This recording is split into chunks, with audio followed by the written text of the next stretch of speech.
What's up, everybody? Welcome to another episode of Behind the Cards. This is episode 16, and today I have a special guest on. It's none other than Sammy Thunder. Welcome to the show, Sammy. How's it going, guys?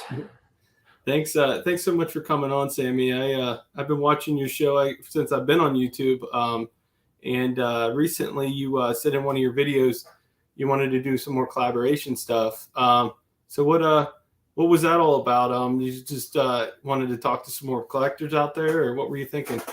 Yeah, I've watched your videos, your collaborations with some of the other content creators, and it's really just I've been deprived. I'd love to kind of chime in on some of these topics because I think they're really good topics, and I think a lot of viewers are curious to know where the hobby is kind of going and then which direction it's going in when it comes to vintage. So Yeah. I'm really, really pleased and glad that you reached out and Chris from Missouri reached out. And so I'm really, really excited about that. And you were on Mike Baseball Collector's video just this week, which is really cool. So Yeah, I reached out to him. I asked him if he'd be willing to do a collaboration, talk the hobby. I didn't really have anything set in mind, but I think that makes the greatest content is kind of just going in with an open ear and just going along with the flow. And I made a video for my channel. He made it for his for Bench Club Media, and the rest is history. yeah, they were great. I really Thank you. enjoyed both of them. Yeah, and the main reason why I started the Behind the Cards is because I just wanted to meet guys that I watch on YouTube and get to know them better. And this is the first time we're actually talking other than text message. So it's really cool. Yeah, no, and I'm really glad about that. I feel as though that there's a certain level of responsibility from content creators to be able to kind of be in the loop on each other's stuff. And I've definitely kind of fallen off that wagon a little bit. And I'm not going to go into the details why personal reasons. In regards to outside the hobby life. But Yeah. nevertheless, this was kind of just for me. It's a way to kind of interact with y'all, especially more in a visual sense instead of just comments. So I feel like this is a great opportunity to interact with different creators and kind of get an idea of where their mind is at with the hobby. Yeah, definitely. So how long have you been on YouTube now? I want to say I started March or April of 2021, so a little over 2 years, I would say, roughly. That's awesome. So how's your videos and how's your style kind of changed since you started? Would you say? That's a great question. God. I think I've kind of developed what what works best. And so initially it was showcasing the cards that I picked up at a show or just or at a antique market or whatever it might be, card show shop, and I Yeah. would just showcase it, and that would be it. It would just be like, hey, I got these cards. This is what it is, and enjoy. And so then I kind of started branching out, filming the actual shows, and then I realized that those were getting the most views from out of all the videos that I've put out. And so I thought, okay, well, I don't really see a lot of card show explorations too often, and so I started doing them more and more, and so they started kind of catching on. And but it's kind of cool now to see a bunch of others do the same and kind of go even further. So but in regards to my channel development, I would say card shows, shops, exploration videos are my pinnacle. That's the focus of the channel. And then some other things like giveaways and SGC submissions, reveals, those are the secondary aspects of the channel. Nice. Why do you think there's a bigger audience for people to see antique malls, card shows, flea markets than to show a player run of somebody or to show pickups? Like, why do you feel like those videos get more views and people like them better? I think part of it is that there are people that don't have access to these places, antique malls, card shows, shops. So I think that's part of it. They enjoy the reality aspect of being able to kind of see what's going on in the real world. Um, the second thing I would say is that they get an idea of what dealers are selling their cards for. So if you go to an antique mall, you'll see that a card, a Tom Seaver 68, might sell for $75, and then the next video I'm at a show where a dealer's selling a very similar condition one that goes for $125. So you kind of get a good perspective on what's being sold, what the market is like. So I think Yeah. those two are probably the reasons why, if I had to guess. I think that's based on the comments, that seems to be what people are really after. They want to know what the prices are. That's interesting you bring up the price aspect because there's a lot of collector only channels out there that I love to watch, and they rarely ever say what they bought something for. And I brought this up a couple times to some of my friends in the hobby, and I said, "Well, what? Well, what's the big deal?" And they're like, "Well, it's about the cards. It's not about the money." And I'm like, "No, I'm not saying like nobody's trying to brag here. I've got a $200 card. It's more of that card is that price. Okay, it's affordable, or I actually can't buy that. Maybe I'll go for the next year or something. Like it's good. It's good information in my opinion. But some people feel like that's bragging. So like, where do you stand on something like that? I guess. I think there are times when purchases are made and there's a little bit of regret. I've been there countless times where I felt like I paid for something and I'm a little ashamed to mention how much I paid for it because maybe others will shame me into thinking that I paid too much. I think Okay. there's Yeah. I think there's that aspect to it. Yeah. I can't speak for others. I can only speak for myself. But there have been times where I'm like, yeah, I got this really awesome card, but man, should I mention the price? I don't know. Yeah, but I kind of, but I, but lately I've been kind of just foregoing that and just saying, you know what, this is what I paid for it. I probably paid a premium, but I got the card that I really wanted. Yeah. So there's that. I think, trying to think of any other reason why people don't mention it. People just forget, I think, honestly. Yeah. So someone will be doing a video and they'll showcase the card and then do the editing and realize, oh, I forgot to mention it, how much I paid for it. Yeah. But I think that's generally the reasons why probably people don't mention it. Yeah, yeah. I mean, maybe some people just feel, oh, if you want to know the price of this, you can easily find out yourself. It's not really, you know what I mean. Why do I need to tell you? You can find out. But yeah, I definitely understand where you're coming from. I think I agree. A lot of people watch card show videos to see the price. Sometimes I'll Yeah. pause it. I'll pause it and I'll be like, oh, okay, he's pricing that for that, and just to get an idea of where some cards are at. Um, so what so your channel's named Sammy Thunder. I know your first name's Sammy. So why is it Sammy Thunder? Is it a nickname from something? Yes. Sammy Thunder was a nickname I was given in high school when I was a pitcher. Oh, that's cool. Yeah, I threw so I'm convinced that my baseball coach read Moneyball, and the guy, 'cause I graduated in the early 2000s, and so I'm convinced he read Moneyball because he converted me from an overhand pitcher to a submarine pitcher. And if you're familiar with Chad Bradford, Yeah, Chad Bradford I think my understanding he was an overhand pitcher, and then in minor league they converted him to a submariner, yeah, and it worked for me it worked for a while. And so one of my teammates came up to me. He was like, Sammy Thunder from Down Under. So I kind of thought like, all right, the thing about the name is that it doesn't apply to anything baseball related at all. But for me yeah. personally, it ties into my nickname from high school for baseball. That's really cool. Are you taller? Are you like 6'2" or 6'5". 6'5"? Yeah, you Wow. can't tell from the chair, but that's like the first thing that everybody says when I meet somebody at a show. They'll be like, "Oh, I watch your channel," and they'll be like, "I didn't think you were this tall." Yeah. I mean, the Pirates just drafted a bunch of pitchers, and they were all like 6'5". 6'5" is like the optimal height. I feel like Yeah, for a pitcher. That's pretty generally crazy. that's pitchers are generally 6 foot or taller. And then like first basemen are kind of the same way.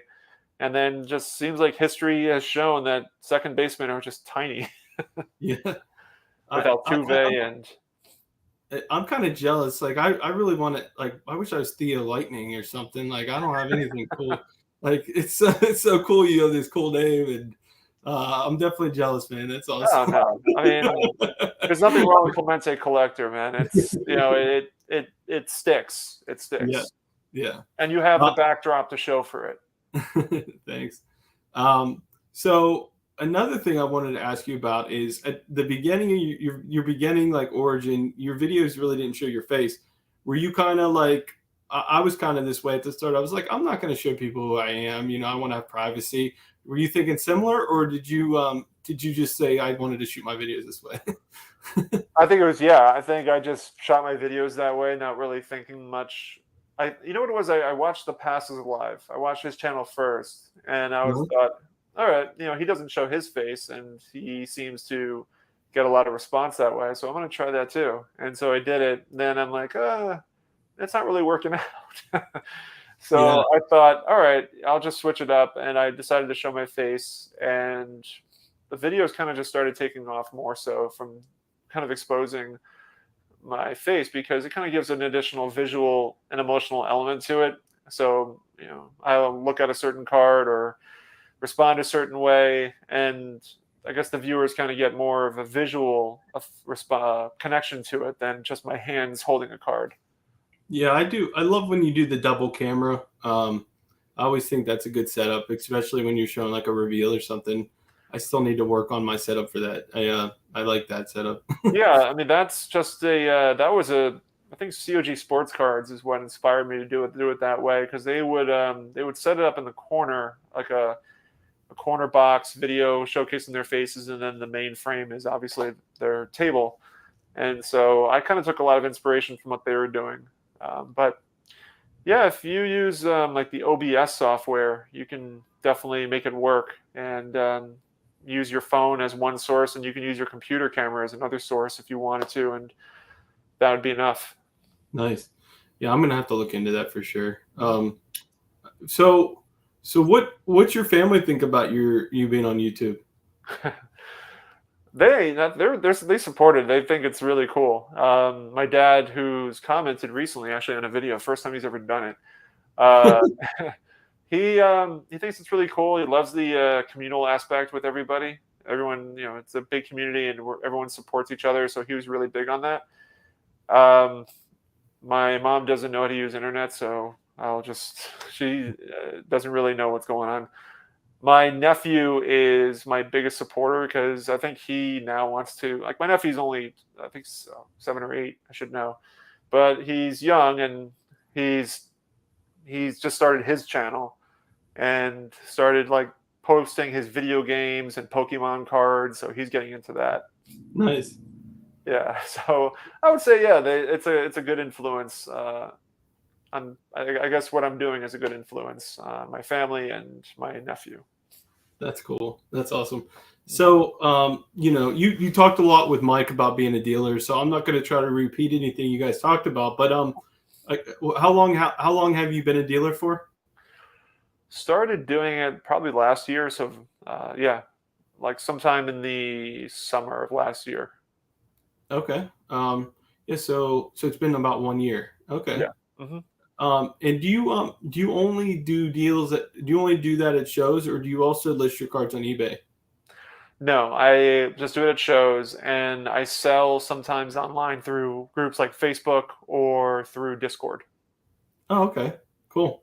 And how many card shows do you go to a year? As a buyer or a seller, A dealer. a Yeah. dealer. I average about 3 or 4 a month. Um, so I have like a rotation that I was doing. Slowed down a bit because I've been kind of going on vacations, but yeah, about 3 or 4 a month I would average about. That's more than I expected you to say with Mhm. just starting up. That's pretty crazy. Yeah. What's like a hot player that people usually ask you about? Mantl's always up there. Um, Mays, so the big names, common names, those guys usually get picked. I will say that Mets and Yankees, because I'm from New York, so Mets and Yankees are obviously priorities for people, set builders especially. Okay.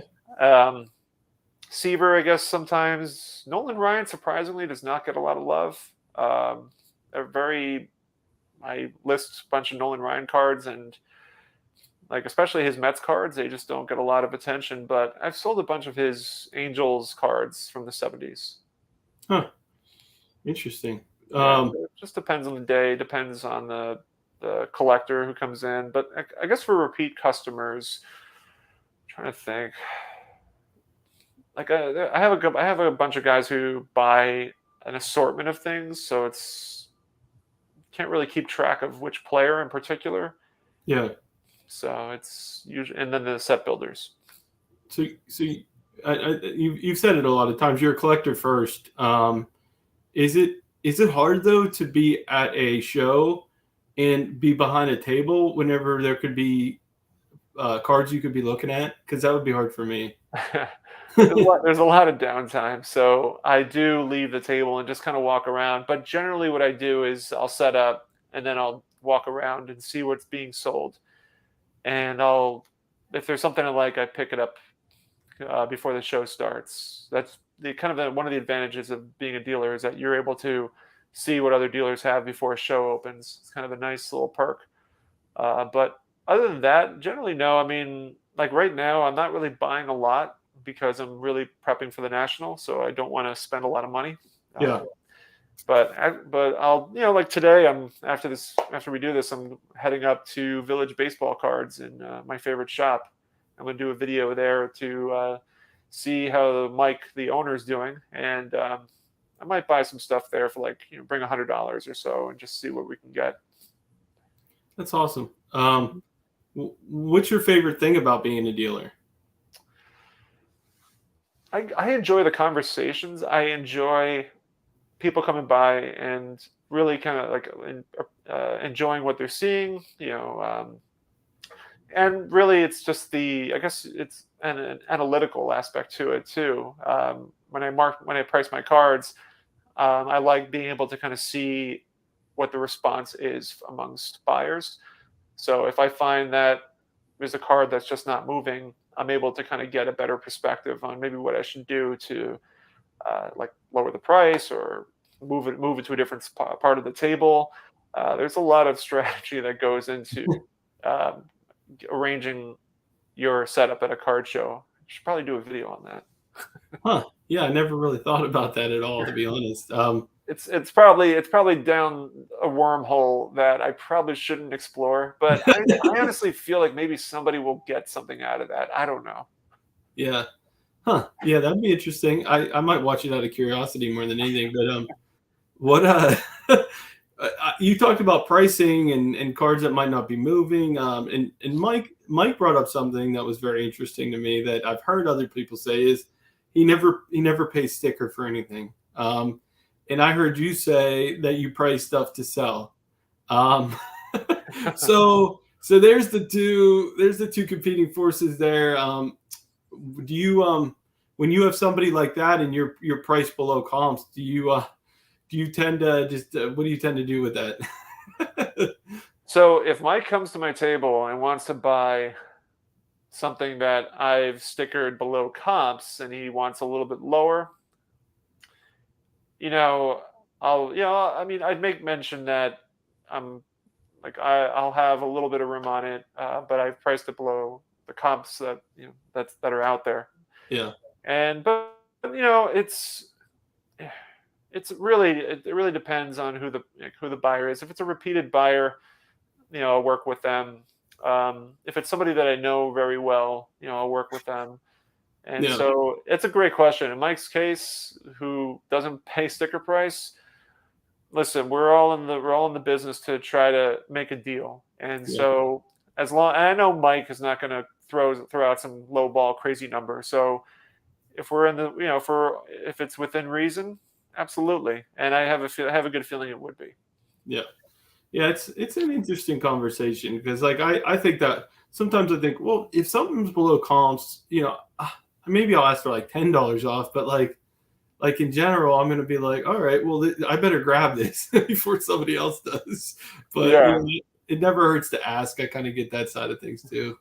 So No, and I there are some cards which I'm a little bit firmer on than others. So there are some graded cards that I'm selling that I feel like I've priced fairly, but at the same time, I want to try to move the cards that I can. So if we're within the same range, then absolutely, we can make it work.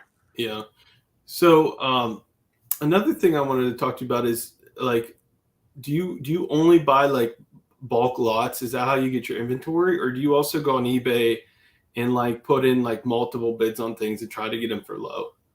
So bulk lots are generally what I'm after. I like buying in person. I don't really buy on eBay too really that often. I rarely ever do. I buy at shows, shops, um, tag sales, yard sales, antique malls, the whole nine yards. I mean, that's pretty much where my videos are focused on, as I mentioned. But yeah, the inventory, I don't do it that often because, again, this is really part time for me. It's just a fun activity. But every now and then something comes up and I'll look into it. But yeah, that's generally where it comes from. Okay. Something I've been loving to ask people is, do you consider yourself a card addict? I think at one point I probably was. Uh, I'm much better now. I mean, at one point it can be a little. I don't want to say dangerous because dangerous is not the right word, but it could be a problem. Yeah. And you really need to be financially smart. And I can be the first to say that I've made some poor choices financially in the aspects of the card world and the aspects of the hobby. Essentially, I purchased some collections that were not worth the amount that you know that they ended up being. But listen, it's a hobby where mistakes, you learn from them, you move forward from them, and you just get smarter as you go with it. So um, I don't consider myself a card addict. I think I'm able to sustain my interest in the hobby by selling cards that I'm willing to move and reinvest. So I'm not really taking any money out of my paychecks to buy stuff. Do you ever take like a day or even a week away from cards? I did once last year. I That's not that much. Yeah, I did it What, back in like September. I think I was like, you know what, I'm just gonna not buy anything and step away from take a break from it. Really. like, was that a week or was that a day? No, it was like about a month, I think. Oh wow, that's pretty Yeah. long. Oh, It's I thought probably you were just saying like a couple days. Like I was like, well, that's not anything crazy. no, no, no, no. I think I just wanted to take a step back. I probably was buying too much at that time. I was probably buying something almost every day, which is absurd. Yeah, And so I was like, let's take a step back and take a breather from this, and made a difference. Nowadays, I don't like this past month. The only real big thing I bought was setting up at a show. Was it last weekend? Must have been last weekend. And a guy came over. I posted this video, the Tops 54 semi-completed set. yeah, I love that set. Yeah, That was awesome. yeah. So I mean, again, I was very adamant on not buying anything because, again, just want to have it for the national. But made an offer and he took it, and so now I'm left with a semi-complete 54 set, which I really enjoy the way they look. It's one of my favorite sets to look at, but I vowed to get out of the set building game, but here I'm I back guess. in. Well, the good part is I saw your table has some sets on it where you can set builders can come over and get commons. So I Yeah. think if you wanted to, I mean, you're not going to sell your mantle and your SGC stuff, but you could put it out, and if you change your mind, I mean, I don't think you'll lose money on that deal. So No, no. I mean, yeah, I put the binders out, and I sold one binder to a dealer who needed to restock his inventory. And now I have like a 69 and a 59 set, which I'm looking to move. Or they're not complete, obviously, but yeah, for any set builder, I mean, it's a great jump start to get into it. And so, instead of buying one card at a time, which I've done once, and that was a huge mistake. Yeah. It's fun, but really you should try to get a starter set. If you want the thrill of the hunt, get a starter set that has 200 or 300 of the cards, and then replace the ones that are no good, and if you want to, Yeah. and then you get the best of both. You get a jump start on the set, so you don't have to do it one by one, and then you can also go into the field and see what you can find. Yeah. Yeah. I mean, that's good advice. I've never done set building, and I actually my dad had a complete 1962 set, and I sold it because he asked me to. But I don't really have.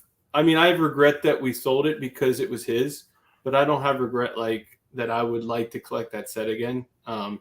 So I'm not wired that way. I'm wired as a player collector. So That's good. I mean, that kind of harnesses you in from overloading on binder space. And I mean, yeah, yeah, and listen, there's no right or wrong way. I mentioned this before. no, You can collect any way you want to. There's no right or wrong way.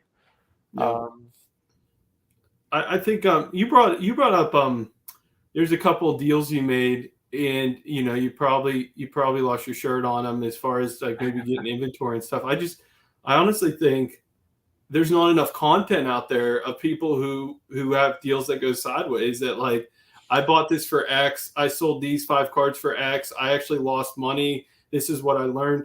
I mean, I know it's kind of like, I don't want to say the word embarrassing, but it's kind of like it's kind of weird to say a negative story, I guess. I don't know what you would call it, but it's kind of weird for people. But for me, like, I like learning from other people, you know what I mean? So I don't make the same mistakes. you have to have humility Yeah. in the hobby, and being humble is another aspect to it too. I think it's really important to acknowledge your mistakes, Yeah. um, so that others can understand and learn from it. And yeah, there have been times where I've purchased cards that were worth a lot, that were not worth as much as I paid for them. Um, One example I'm thinking of is I purchased a 54 Monty Irvin at a shop in upstate New Yeah. York. That's my And favorite Monty Irving, by the way. oh Good. yeah, Love it. it's a classic card of him. Yeah. But I purchased it and paid, I don't know, I mean, like 80, $90, but it was in really good shape. So, I justify it for that reason. But in hindsight, it probably wasn't even close to that amount. My takeaway from it is I had a really good experience at a shop with a guy who's probably asking too much for a Monty Irvin. But I know going forward that when I revisit that shop, I know I'm going to have really good interactions with that owner, Yeah. and that maybe this deal didn't work out so well for me, but the next deal might work out better because we have camaraderie with one another, and there's a history in terms of the conversations we've had. And so, it's a little bit of give and take. And I think there are times where we'll find something in the field that we pay next to nothing for, and we come out really, really ahead on that. But Hmm. listen, karma goes both ways. I think Yep. we have to not be so zeroed in on the harvesting the deal, and it has to be perfect every time. I think it's only right that there are times where you'll get great deals, and there are times where you won't, and it's just it's just the way things go. Yeah, I think you're making a great point there, and I think I think talking to some dealers, I think one of the things I learned was that dealers really try to help each other out, and like I think that's so cool that you're on that side too, because like a dealer might go up to a dealer and be like, well, I bought it for this, so I really only need to make this much money. And even though they're not making optimal money, they're willing to help out another collector dealer. So it's kind of cool as you build relationships. I think you really, you don't look at the dollar and cents on every transaction as much, like you're saying. I think it makes a lot of sense. Yeah, and you build trust. I think Yeah. I mean, I've sell like I mentioned, I sell things, I price things to sell, and so a lot of my buyers that I have are repeated buyers. And so they know that when they come to my table, they're not going to be there's not going to be an awkward interaction or an intimidating interaction, which can sometimes happen with new dealers. So I try to be as transparent as possible, and I try to be as open with the the selling or whatever it is they want. I try to be open minded and never take offense to any offer, even if it's ridiculous. Just it's an opportunity to educate somebody and to help them and to understand, like, okay, well, I understand, I see why you're asking this price. Let's go over. I just want to show you some of the prices that they were selling for online, Yeah. and maybe we can still work out a deal after the fact. Mike had me cracking up on the one thing that he said I don't know what your thought was on it, but he said that he's had times where he's shown a dealer the buy it now price was lower and the dealer still didn't want to budge, and he said he bought it right in front of them. And I just thought, I don't have the guts to do something like that. I would buy it like, in the parking lot, but I just was like, oh my gosh, like that's crazy. When Mike's been doing it for 40 years, so I listen. 40 years, that's experience that allows you to have that sort of confidence to do Yeah, something like I that. So love it. I was cracking up. I thought more it was you know more hilarious. more power to him for pulling that trigger and doing it. Yeah. All right. So I have some questions that I told you about that are card showing opportunities. So the first one was, what's the most meaningful card in your collection? So I'll pull them aside here. Um, Pull some of them out. I have 4 cards to show, 2 of Okay. which are the same card. This one, as y'all know, I am a huge Tom Seaver collector and Mets fan. And so this is the first one here. I'll try to get it out of the glare. Is that? There we go. That's much Yeah, better. that's good. Listen, it's not the most beautiful looking card, but that's aside from the point. This Seaver I got as a kid. I purchased as a kid. Actually, probably my dad purchased it for me as a kid. And for the longest time, I mean, I got out of the hobby, as most kids do. And so I got out of the hobby, lost track of where this card was. And it wasn't until a couple of years ago, or I guess about a year ago, my sister told me that, hey, I have this card that you gave me many, many, many years ago. Do you want it? And so I asked her, which one is it? She goes, it's a Tom Seaver card. Wow. And so she digs it up. I swear to you, this card was not in a top loader. It was not even it was in a sleeve. Thankfully, that it was in a sleeve, and she gave it to me, and it looked like this. And condition on it was actually not too bad, all things considered, for however many 20 plus years of sitting dormant. And so this has meaning for me because obviously I got it at a show when I was a teenager, Yeah, and I gave it to my sister apparently because she's a big Mets fan too, and yeah, this is one of the cards that that's awesome. I hold on to. The other one is Willie Mays, his 73 with the Mets, and my dad got this for me as well. And so it was one day I was at my mom's house going through just there, and she told me that she had all of my cards still. And so I went through this box full of cards of junk wax and yeah, pretty much mostly junk wax stuff. And I pulled out the Willie Mays and I forgot that I had this. And apparently this is another vintage purchase that I made when I was a kid. And it probably cost me an arm and a leg because that's what it costs. That's what it feels like when you're a kid.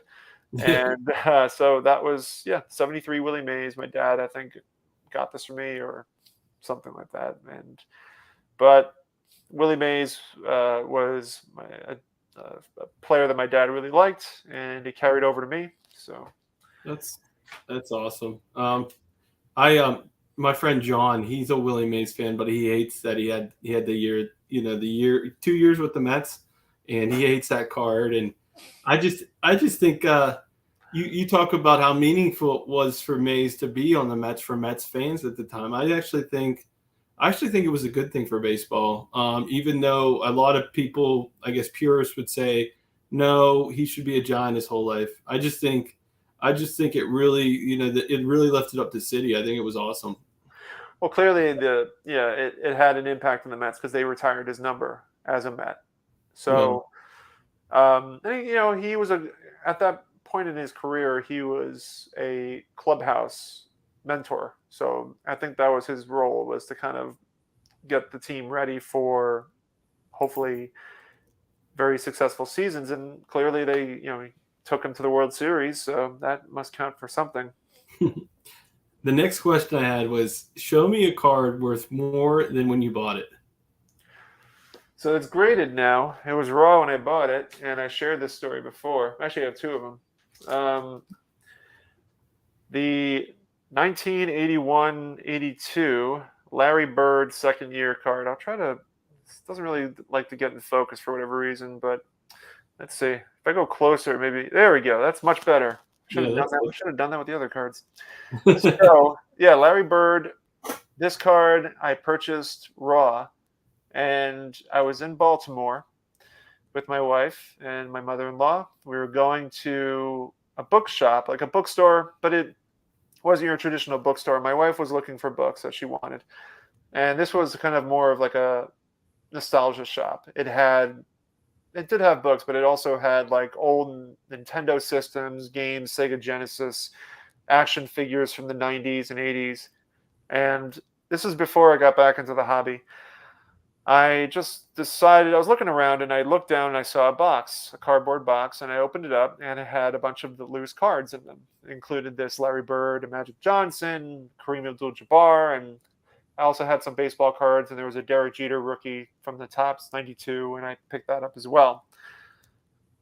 Now, I'm going to plead ignorance here because I didn't know pricing. I didn't understand. I didn't know what this was worth. I thought when I saw it, I was like, it's a second year card, because I looked on the back and it showed that second year. So I was like, Yeah. oh, it must be worth quite a bit. Hindsight's 2020. It is, but it's not, like not ridiculous amounts of money. Yeah, you didn't hit the lottery. Yeah. No, yeah. I mean, that's as someone who grew up loving Larry Bird, you feel like you did. But anyway, so I bring it up to the counter at the shop, and I ask him, how much are these cards? And he goes, 25 cents each. Yeah.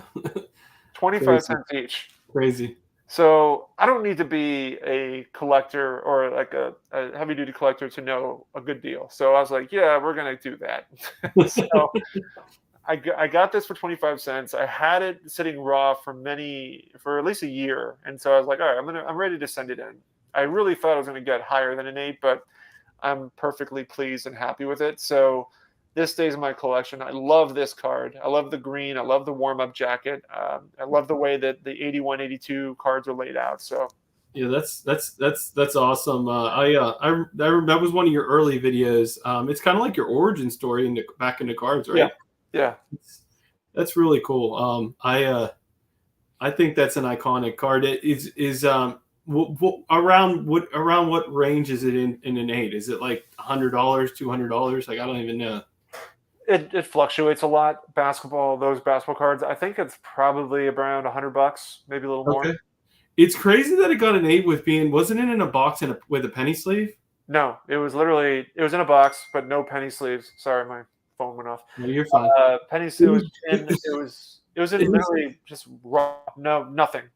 How did that stay in such good condition? That's crazy. I have no idea. It's incredible that it maintained that condition, and I think I didn't send the Magic Johnson because the Magic Johnson had a one of the print marks. Okay. But sorry, I just want to show you the other card. Yeah. The other one is a great story. Yeah, go ahead. Topps 1971 Willie Mays. I think it's a high number. I think it classifies as a high number. I'm not 100% sure. It's focusing on me. Focus on the card. Come on, man. Anyway, that's all right.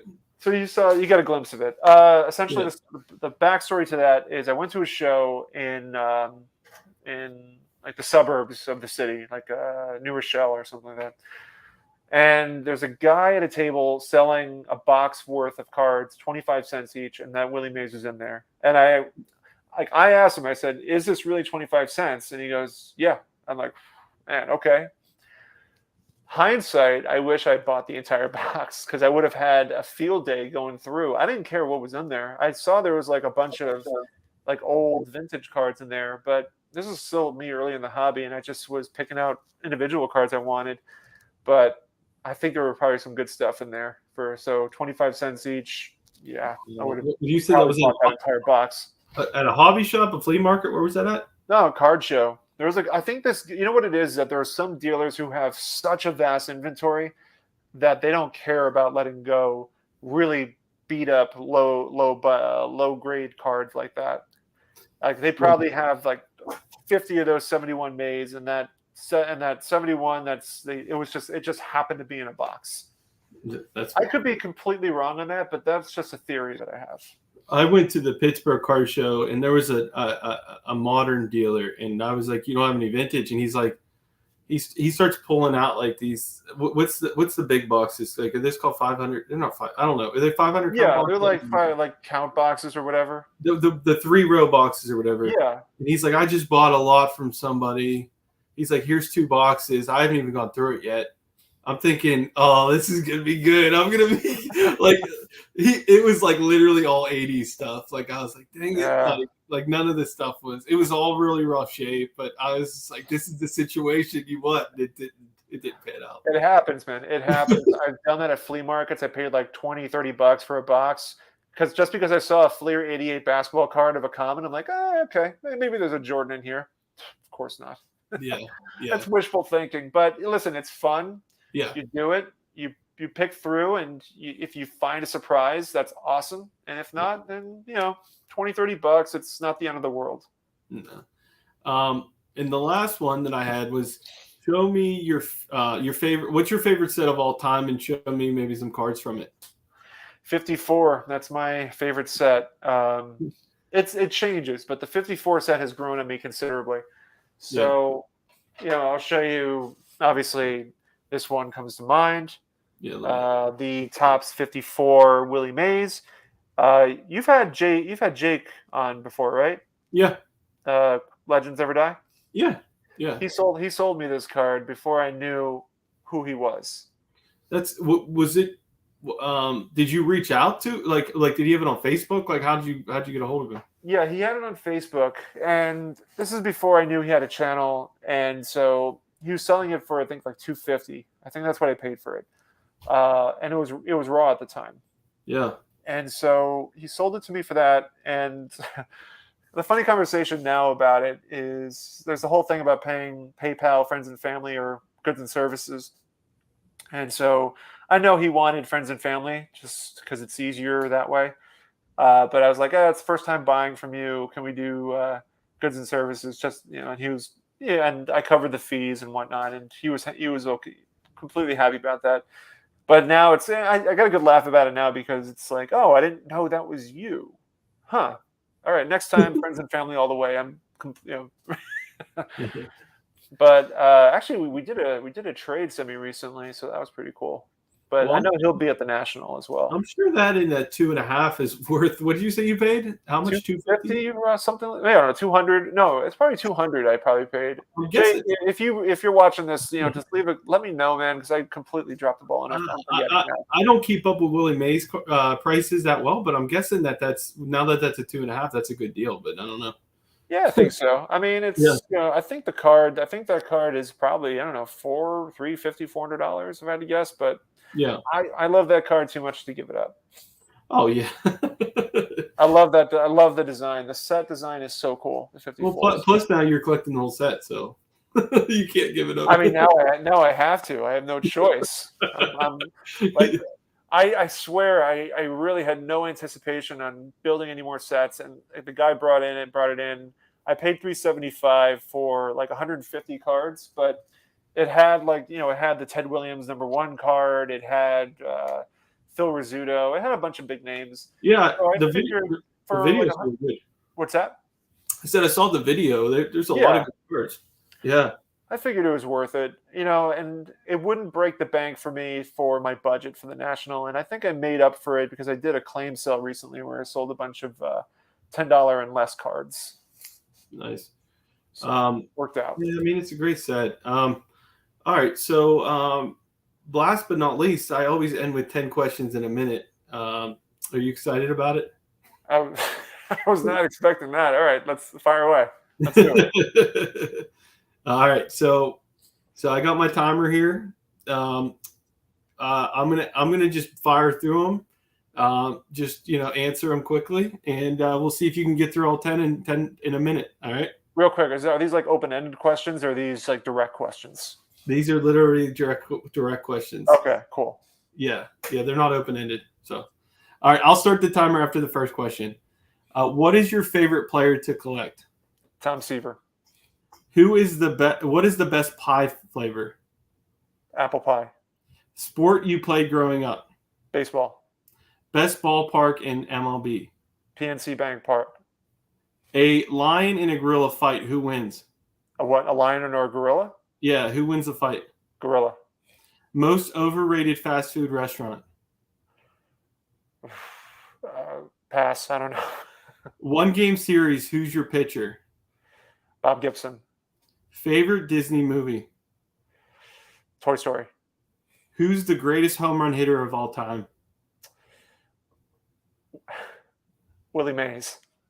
Best place to go on summer vacation? New Orleans. Oh, you guys still have time left. You want to pick an overrated restaurant? I don't know, man. I'm trying to think. Like that sort of thing just comes up rapidly at you. You said like restaurant or fast food restaurant? I did say fast food restaurant overrated, Fast but if you food want to pick a restaurant. chain restaurant, that's fine. I don't know. I mean, they're all the same, right? I mean, generally, they're all the same.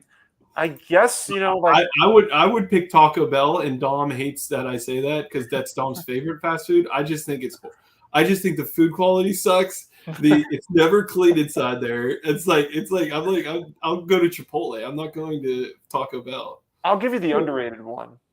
Okay, give me because it's a chain that's growing now, a fast food chain that's growing, and it was born in the South, and I think it's starting to take off in the North now. Is Raising Cane's chicken fingers. I thought you were going to say that. Yeah, I've heard really good stuff about it. I think they have one somewhere in the Pittsburgh area, but I still haven't gone. Yeah, everything is fresh, so you're not getting frozen chicken. You're getting fresh chicken every day. So, Wow. And their Texas toast is out of this world. Huh. I'm gonna have to next time I go somewhere that has one. I'm gonna have to go. What do you get there? Like spicy chicken fingers or? No, they don't. I don't think they do spicy. I think they just do regular. But I do the. I mean, I'm insane, so I do the Caniac special. It's like 5 or 6 chicken fingers, 2 Texas toast fries, and a sweet like a huge meal. That's cool. Yeah. That's awesome. So you're going to be at the National which days? Wednesday through Friday. I leave Saturday morning. Okay, and you're going to be at the YouTube event. I'm assuming. Yeah. Awesome. I'm doing something. I'm thinking of doing something fun. I'm going to make mention of it here. I'm going to announce it here. So for content creators or non-content creators who are going to be at that event, I'm doing what's called a little grab bag. It's a mystery grab bag, and I'm going to have like a really big card in there. So whoever picks it will get the big card. But there's going to be a bunch of cool stuff, and essentially I'm going to go around with the camera and ask trivia questions. If you get the answer right, you get to go in the grab bag and pick a card. And also the card, one of the cards includes my personalized one. So I'm giving that out too. Nice. So I figured, I'm still working out the game plan. I don't know where I did with the cards that I had stacked somewhere, but I have here. Actually, got it right here. These are some of the cards I'm including. Forgive the prices on them, but these are from the table. So I'm including a Frank Howard is going to be in there. Rookie card of his. Frank Robinson, 62 All-Star. Awesome. I think this is a 58. I can't remember which year this is. It might be 57. Duke Snyder, Willie Mays. Sorry, it's so out of focus. It's all right. I got the Mays and Rigney. Nice. Lou Brock and Johnny Bench. So I'm going to throw those in there for fun and That'll be cool. yeah, for grab bags for some of the content and non-content creators who show up on that Thursday. Awesome. Yeah. I have a That feeling we're going to includes you too, man. That includes you too. That's awesome. Thank you. I have a feeling we'll see each other a lot there because I'm good friends with Dom. We text all the time, so I'm sure we'll see each other a good amount. Yeah, So, I'm sure. I mean, going as a group was actually probably a good thing. So, because we'll explore tables, and as Mike mentioned on this, is that it's always good to have a second opinion on a card. yeah, for So, sure. Awesome. Well, it was really great getting to know you better, Sammy. yeah, man. If you're not subscribed to Sammy's channel, it's a great channel. He does a lot of card shows. He does a lot of what he does as a dealer. He's done some great lives. I'm sure he'll do some more in the future. I would definitely check out his channel. Thank you, Theo. Yeah, I appreciate it. And yeah, if y'all are interested, throw the sub and enjoy. Yeah, awesome. Well, thank you, man. I'll talk to you. I'll talk to you at the national, and everybody that watched this, thank you for watching. I'll see you guys on the next one.